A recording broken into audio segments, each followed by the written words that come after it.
un an après la promulgation de la nouvelle constitution, qui transforme le Togo en régime parlementaire, l'opposition continue d'énoncer un coup d'État constitutionnel. Le 23 mars 2025, un meeting a été organisé pour protester contre ce changement. Nathaniel Olympio, porte-parole du Front Touche pas à ma constitution, était l'invité d'Africa Radio ce vendredi 4 avril. Il répond aux questions de Kesha Mougani. Journaliste, bonjour Nathaniel Olympio. Vous êtes le porte-parole du collectif Touche pas à ma constitution. La vie politique suit son cours au Togo. Mardi, les députés de l'Assemblée nationale ont fait leur rentrée. Mercredi, le président du Sénat a été élu. Il s'agit de Barry Moussa Barké, un conseiller spécial de Faure Gnassingbé et ancien ministre du général Gnassingbé Eyadema, le père. Un mot sur cette élection, Nathaniel Olympio. Tout cela confirme que nous avons aujourd'hui un régime en place depuis 20 ans, qui est la continuité de ce que le général Eyadema avait mis en place pendant 38 ans, et il n'y a donc pas d'évolution dans la gestion de la chose publique. Tout cela vient confirmer également la volonté de maintenir les mêmes politiques publiques,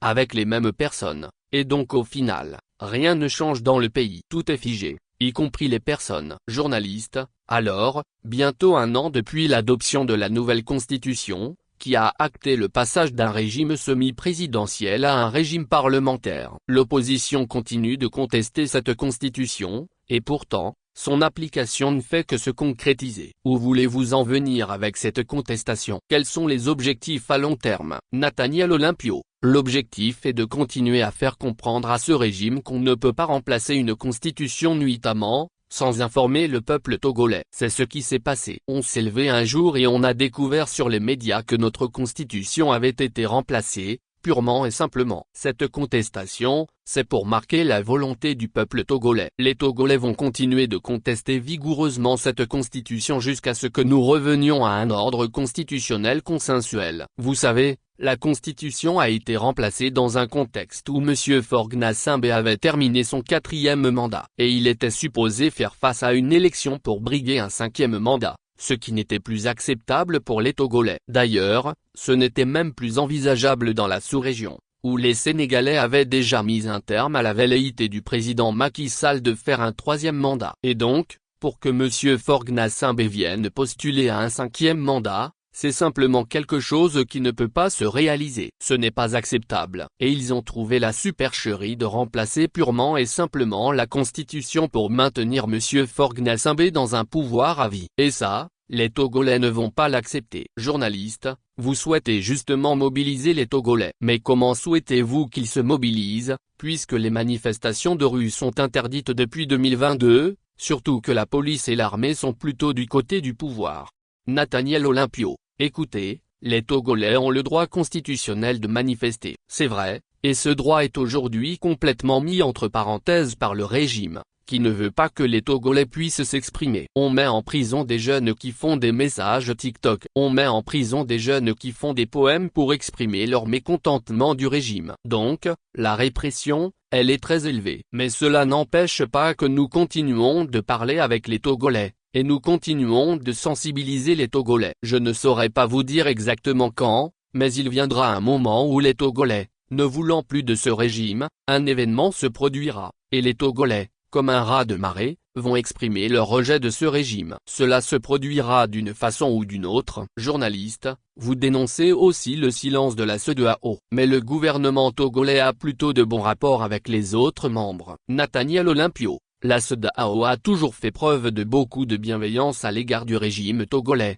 et cela a commencé depuis 2005, au moment où Faure Gnassingbé a pris le pouvoir par la force, dans des conditions dramatiques pour les Togolais. Depuis ce temps, la CEDEAO a toujours été silencieuse sur les différentes lignes rouges que le régime togolais a franchies. On se souvient que le Togo a été le premier pays dans la sous-région ouest africaine à faire sauter la limitation du nombre de mandats pour effectuer un 3e mandat. C'est le Togo qui a également initié la succession dynastique, ce que l'ex-président Abdoulaye Wade avait voulu aussi installer au Sénégal. Aujourd'hui, où la Constitution a été purement et simplement remplacée, à ce jour, la CEDEAO n'a pas dit un mot sur le sujet. Cette institution a complètement perdu sa crédibilité aux yeux des Togolais. Journaliste, Gilbert Barbara, ministre de la fonction publique, du travail et du dialogue social. avait déclaré il y a un mois que la nouvelle constitution favorisera l'assainissement et la rationalisation du paysage politique, en contribuant à l'extinction des micro-partis politiques,